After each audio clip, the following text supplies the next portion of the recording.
Good afternoon, everybody. Thank you for taking the time out of your day to join us on what's sure to be a great educational webinar on securing capital strategies for financing association projects.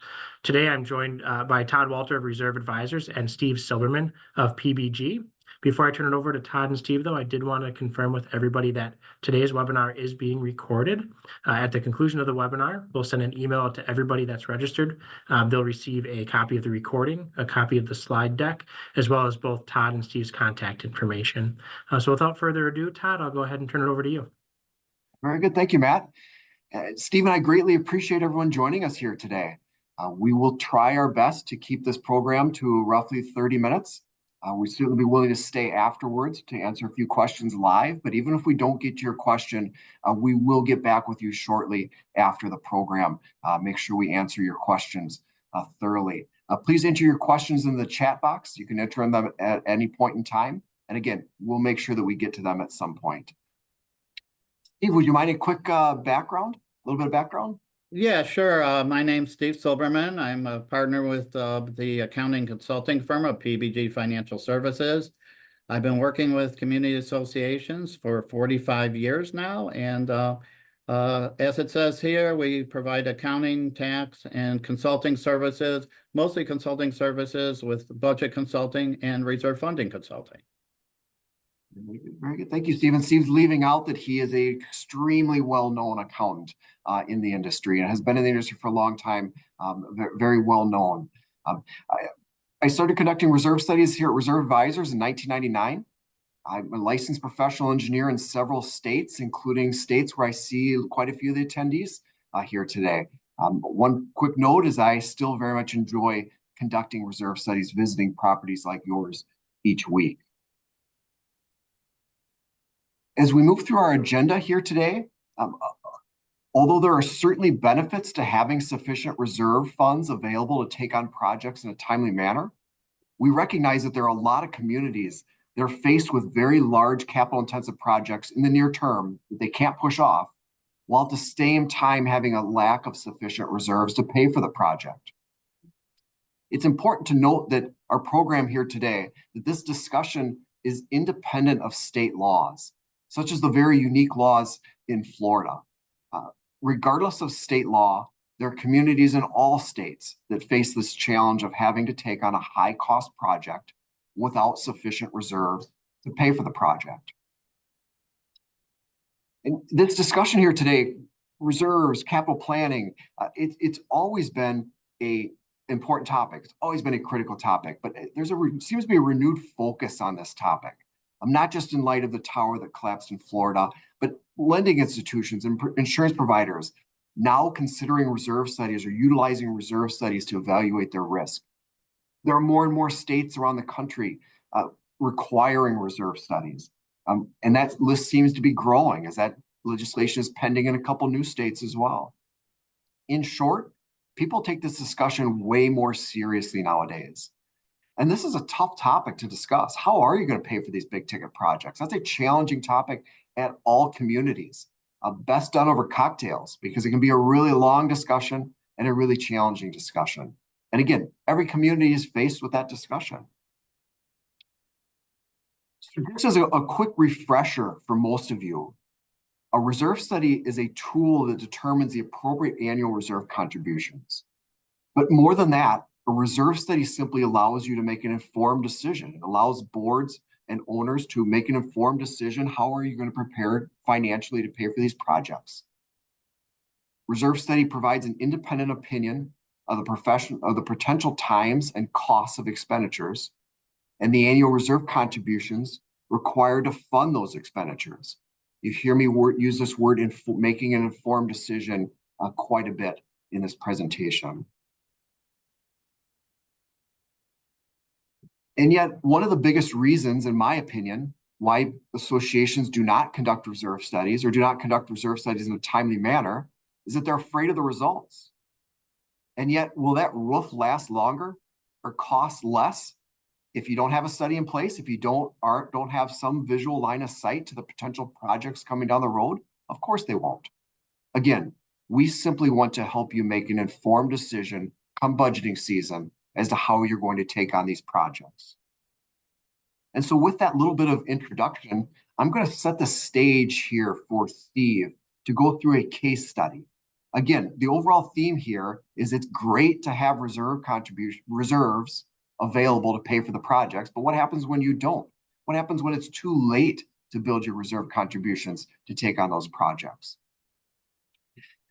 So this community, 200 units, you see the reserve balance on your screen, 500,000 in the bank or 500,000 set aside for future capital repair and replacement. And also the reserve contribution, their annual contribution, about $100,000. I think it's important to note that you can't eyeball a reserve balance or a reserve contribution. An appropriate balance, appropriate contribution is going to depend on where you're at with your expenditures. And then everybody tries to eyeball that. From attorneys to accountants to property managers to board members. How can everybody eyeball that 500,000 and know if it's good or bad, but I can't? And until you actually lay out your expenditures, you have no idea until if that's good or bad. In this case, we did conduct a reserve study. We laid out those expenditures, and we're going to talk about those results and how to deal with those results. So the projects that this association is facing in the near term, they're all projects that we can't push out too much longer. We can't defer them. A roof system that's reached the end of its useful life that's leaking into units. The longer you let that go, the more damage to the substructure you're going to do, the more leaks into units. Masonry and sealants that need work in the near term as well. Again, another project where if you defer the project, the cost is going to go up because those small issues are going to become big issues and a much bigger cost to repair. And just to top it all off, this property had some balconies at their rear elevation that were in rough shape, a lot of concrete spall, a lot of concrete cracks. So some big ticket projects in the near term that we can't really push off. And so this is how the expenditures look, how after laying them out. And we could debate maybe the order of these. We could debate which ones to do first. But one thing I don't think we can debate here is that these projects can't go a whole lot further than 3 years. Probably the farthest you can push these projects out before you get into some serious trouble. So this association faced with funding these big ticket projects over a short period of time. So what does the resulting funding plan look like? It's quite challenging. If the association were to fund these projects from reserves, there would be a need for some really big jumps or really big increases in that reserve contribution. $150,000 jumps each year. That's a 22% increase in their annual budget each year, total budget each year. I personally don't have the sales skills to sell that to my owners if I were a board member there. So what's this association going to do? Big ticket projects in the near term, not enough in reserve, probably not feasible to increase their reserve contributions entirely. And this is where I'm going to turn it over to an accountant in Steve with a vast experience in walking associations through how to evaluate their options when sufficient reserves are not available, as is in this case. Okay, thanks, Todd. So first I want to make sure what you should do when you get a reserve study. Too many times I've seen it when we ask for a copy of the reserve study from an association, we take a look at it, and it's 7 years old, 10 years old, 12 years old. So it's very apparent that they aren't paying any attention to the study. And again, these are usually associations that are having financial difficulties. And the other area, which is what Todd was talking about, is when the reserve study is showing that they have to start increasing their reserve assessments by huge amounts of money. When some of the associations look at this, they say, you know what, we can't afford to do that. Let's just worry about this when we have to do some of these projects. Maybe we can put them off. And as Todd says, well, that ends up being a huge issue later on for these associations. So I just want to make sure that everybody does understand the board has a fiduciary responsibility over the financial information. So you should make sure that you have a plan for the current year, which is your budget. And of course, you're responsible for that plan for the future, which is your reserve study. So let's talk a little bit about the funding assessment plan now. So here's some of the first things that you need to do. First, you got to review the reserve study funding plan that Todd was just showing you. It was increasing about $150,000 each year for the next 3 years. Then you start reviewing the capital projects that need to be done at least through the next 3 to 5 years. You can even go out 7 years, but you have to start looking at what is coming up here so you know what you're going to need to do. The next thing you have to look at is review what your reserve fund cash and your investments are right now before you start thinking about what you're going to need to do. And what you also have to start looking at is if you have CDs, you got to look at when are these CDs maturing, because you're not going to want to cash them in early. So you got to start looking at when is all your cash going to be available. So once you've got this down, now you can start determining how you're going to pay for these capital projects. So let's first start out. You can follow the reserve funding plan from the study that you received. With the example that we got here, it's a $150,000 increase each year. And as Todd said, that's a huge 22% increase. Most associations are not going to be able to afford to do that. So now you got to look at all their alternatives. So here's some of the other alternatives. You can increase reserve assessments at a smaller increase in the reserve study. You can do a special assessment to be paid out in a lump sum or over 1 year or over many years. And if you do over many years, then you got to look at possibly doing a bank loan or a bank loan and line of credit. So let's kind of go through each one of these and kind of determine what are the pros and cons of each one. So we've already talked about if you're following that reserve study funding plan, maybe you can afford it, your associate can afford to do what that study says. That's really great. If you can't, now you got to start looking at other items. So can you increase the reserve assessments at a smaller increase than what the reserve study is showing? Well, you can do this if you don't have any major projects coming up right away. So maybe you can start looking at down the line, if you start increasing your reserve assessments now, will you have funds later on? Or at least will this help you at least minimize what you might have to borrow or special assess later on? The third one is looking at this special assessment. So depending upon how much you're going to need to borrow or special assess, will determine, can you do this in 1 year as one lump sum? I mean, so maybe you can do that. And you have to kind of look at, if it is a 1 year lump sum, can your association afford to pay those monthly assessments? So let's say you did a $1 million special assessment in 1 year.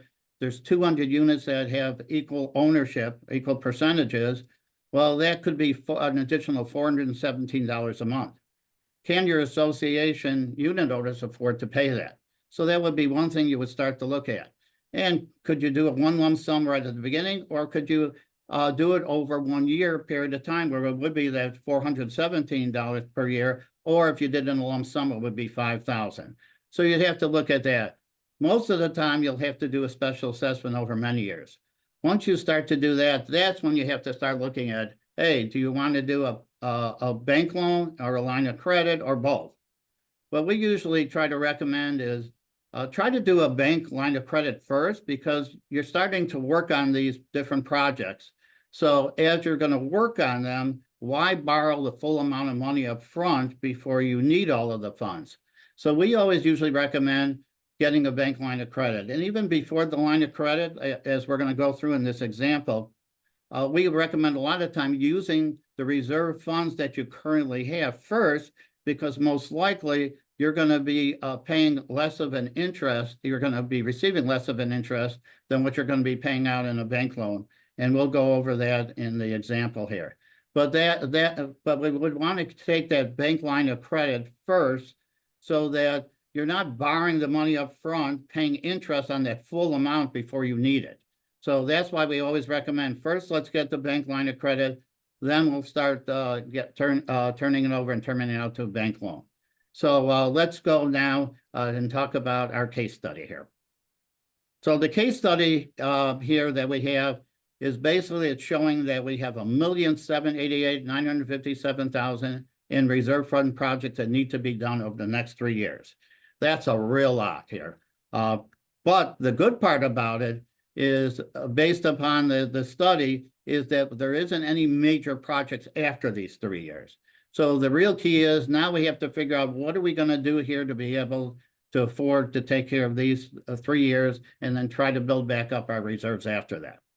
So First, we have to look at of course, the reserve fund cash flow. So when you look at the reserve fund cash flow that Todd presented, we have an increase of $150,000 for each of the next 3 years, which is $450,000 over these next 3 years. Well, that alone will increase your monthly reserve assessment to $187.50 just for the monthly reserve assessment increase. So before this, on $100,000, you were paying about $41.66. So this is a huge increase. And don't forget that this is just for reserve contributions. If you have you have your monthly operating fund assessments besides this, which of course is going to keep increasing each year because, as we all know, costs keep increasing all the time. So with that, now let's take a look at what we should do here. So when we work with a lot of associations, most of them, when they have to take out and assess the unit owners with a special assessment and then get a line of credit and a loan, most of them want to keep the reserve assessment at the same amount or close to the same amount.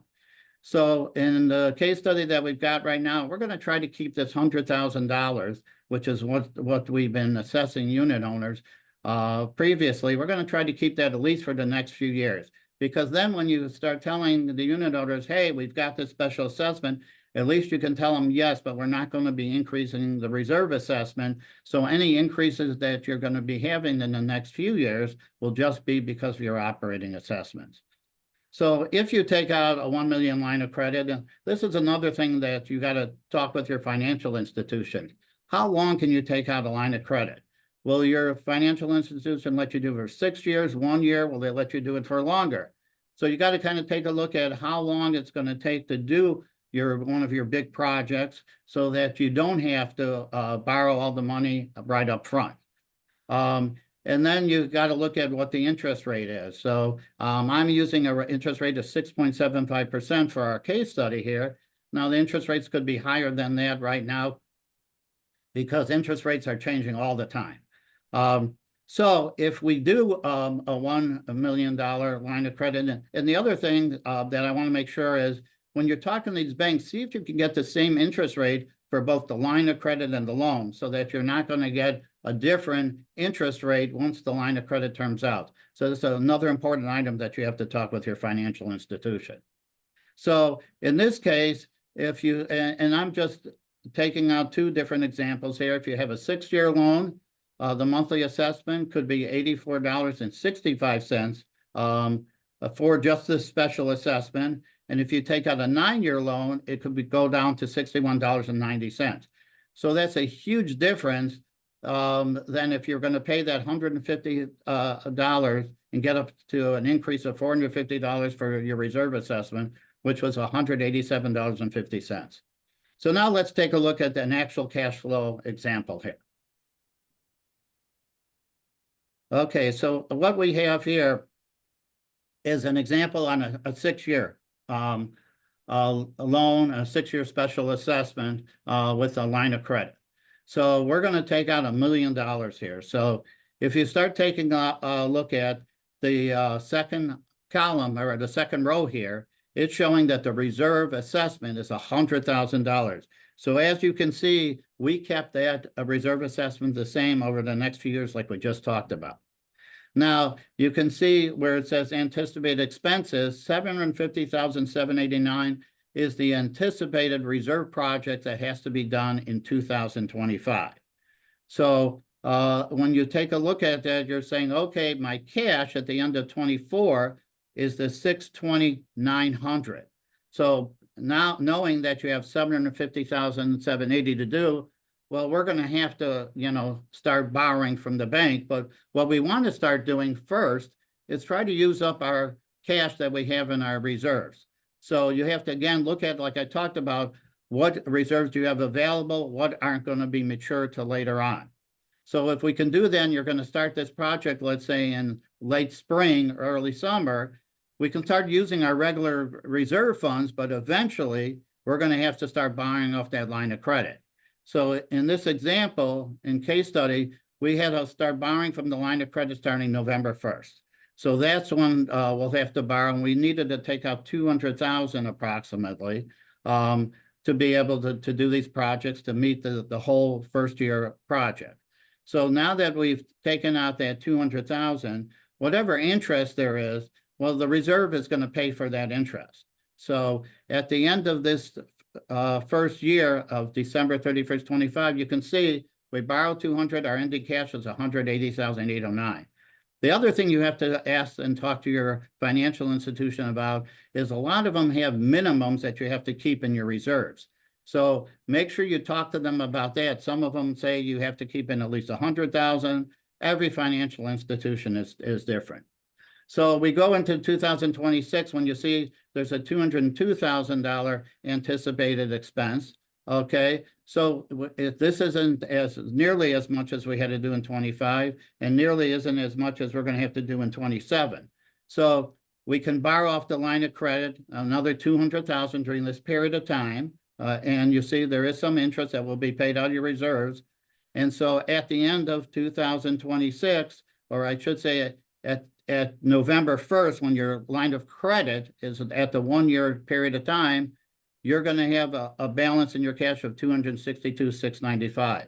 So at that particular time, we only had a 1 year line of credit. That's all the bank allowed. So now we have to borrow the balance of our $1 million loan. So we had to borrow $600,000 because we've already drawn off the line of $400,000. So with that, as you can see, once we took that, now we have $862,000 at November 1st.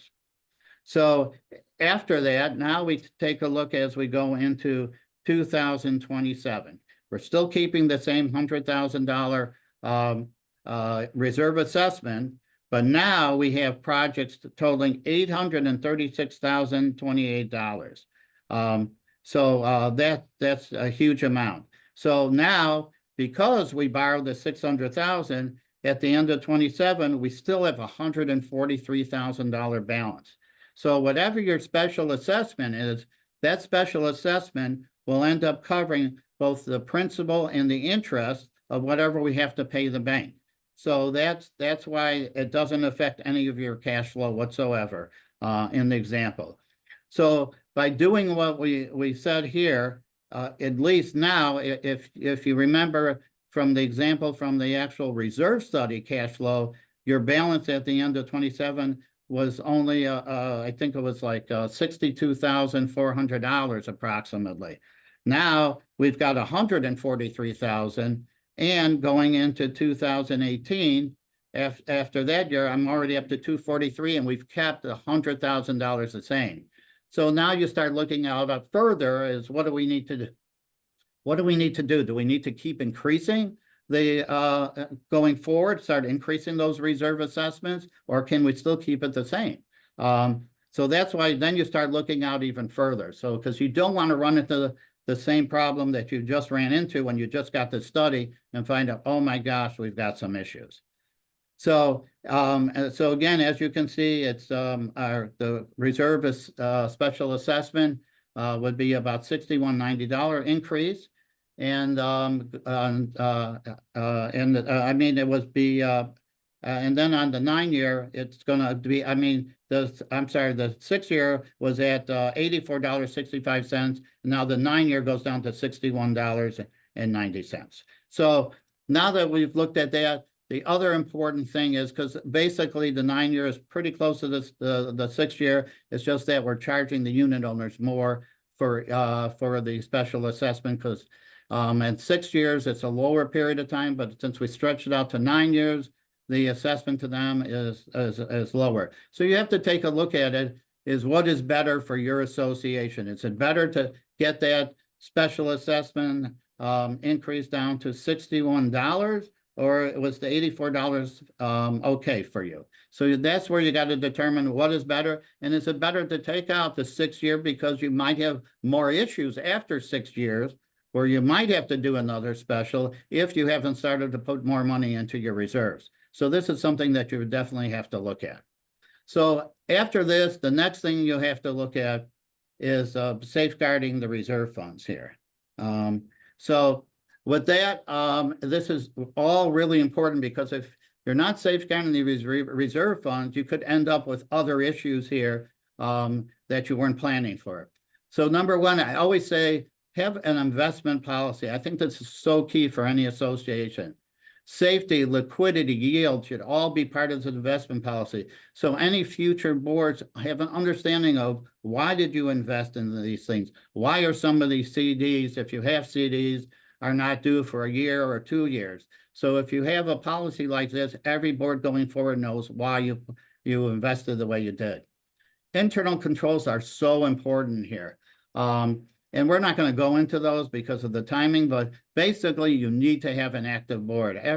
I've seen it so often over the years, because I've been doing this for over 45 years, that when you don't have an active board, we've seen issues. We've seen issues if only one board member is active, where we've seen some fraud. We've seen fraud even at the manager level and even at the management company level. So definitely you want to make sure you have an active board. Approving change orders, another key thing, because whenever you have change orders, that could change your reserve funding schedule. So the board needs to know about that. So it shouldn't just be one person on the board that approves those. All the board members should know. And we've even seen it where a management company is approving the change orders and the board doesn't even know about it. And that gets into even a worse situation. Proper insurance coverage is also really key.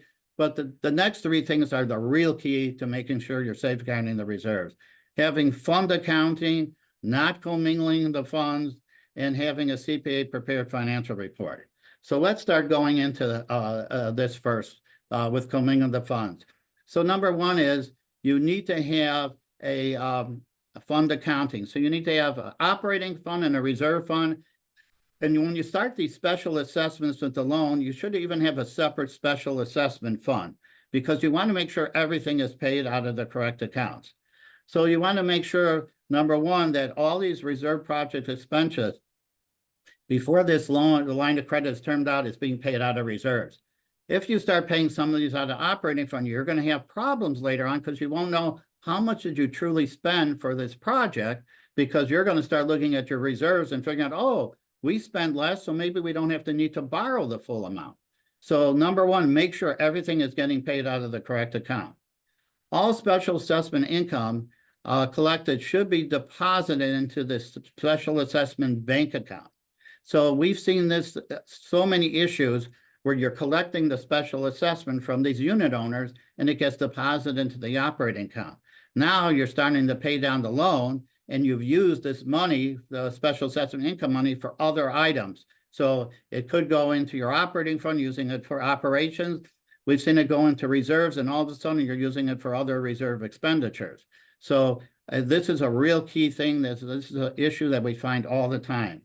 And all the interest and principal payments must be paid out of that special assessment account, because the special assessment income's going in there. So then you want to make sure the interest and principal payments are being paid out of that same account, because all that has to agree all the time. Also, any loan proceed deposit at the time of line of credit is turned up must be deposited into the special assessment account, because you want to account for that. You want to make sure this doesn't get commingled in other accounts. You want to make sure that whatever additional amount you borrowed on the line of credit or the loan at the time the line of credit was turned out is being used for that project. So these are all really key items that you have to make sure that you're doing when you start paying down these special assessment projects here and collecting the special assessment. Another area that we find issues and problems on all the time is reserve expenditures being paid out of the operating fund. So this is an issue. Number one is where, hey, you might say, oh my gosh, we've got a lot more reserve expenditure, income and funds that we didn't think we had, but that's because your operating fund a lot of times has been paying for these, and all of a sudden you're starting to wonder, well, why is our operating cash so much lower? Well, maybe we need to adjust our operating fund budget next year and really increase that because our expenses went up. So this is something that you have to look at all the time, and every single month. If you're getting a monthly financial packet, this is a key thing to look at every single month. Where are these reserve expenditures being paid from?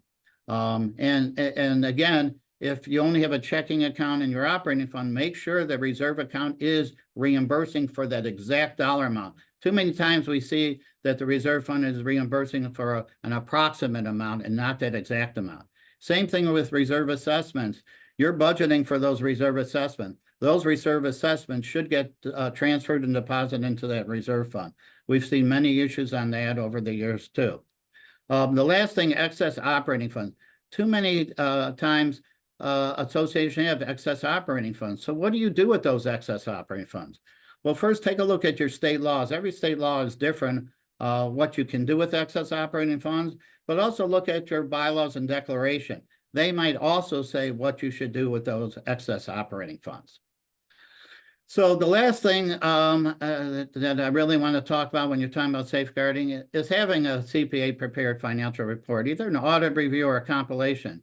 And the reason I say that is just because of those issues I just talked about, is too many times we'll come in at the end of the year and we found out that the funds have been commingled between the reserves and the operating. And it's even worse when you have these special assessments and the special assessment income or expenses aren't being recorded properly, and then you're going to have issues down the line. So when you have a CPA prepared report, these are the things that we reconcile. We make sure that your funds are reconciled, and at least at the end of the year, you'll know if one fund owes the other fund some additional money. Plus, there are accrual basis financial statements, which means you're recording the income when it's earned or billed and expenses when they're incurred. So you're going to actually get a true financial position of where you're truly at with these reserve projects. So that's a real key. And of course, it's going to have footnote disclosures. So all of the unit owners will have a better understanding of your reserve study, that you've done one. You can disclose that on your financial statement. And it'll have footnote disclosures regarding the special assessment, regarding the loan that you have. So it's very, very informative to all your current unit owners and any future unit owners. So that's a real key thing.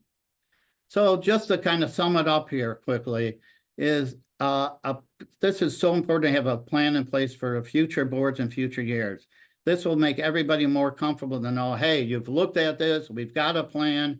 Now all they have to do is continue to look at this plan going forward and continue your current plan or start working on a new plan for future years. And again, as I talked about, it's part of your due diligence to have a plan for the future years. But all of this does is it helps you out for future buyers, because more future buyers will want to buy into an association that doesn't have issues, that doesn't have financial issues, that is an association that is successful. You're going to see more and more that the units are worth more also. So this is a fantastic thing. So that kind of summarizes it. So I'm going to turn it back over to Todd. And real quick, Steve, before a little last note here on the increased cost. Steve, those two scenarios you provided, the 6-year loan versus the 9-year loan, I'm going to go out on a limb and guess that you see most of your communities choose the longer loan. Is that correct? And then my follow-up to that is, if they do choose the longer loan, does that not lead to some more problems down the road funding future expenditures as they continue to age? Yes, you're 100% correct, Todd. Most people want to keep down their assessments as low as possible, so they will go out to the 9-year loan. And that's why one of the things you do, even though we keep talking about look at the next 5 to 7 years, if you decide to pick a 9-year loan, now you got to start taking a look at it. Is if you do that, are you going to have funds available for the next large projects that are coming up? So that might make you decide, no, we shouldn't go out for the 9 years. Let's do the 6 years. The difference in the cost might not be that much. And at least if you get this done at 6 years, now it'll be easier if you ever have to do another special later on and another loan later on. If you have any really large projects, you can do it. But take a look at the whole reserve study before you finally make that final decision of the 6 years or the 9 years. Yeah, very good insight. And some of the most challenging financial situations I've ever seen in conducting reserve studies came from communities that would use loan after loan after loan to pay for their big ticket projects.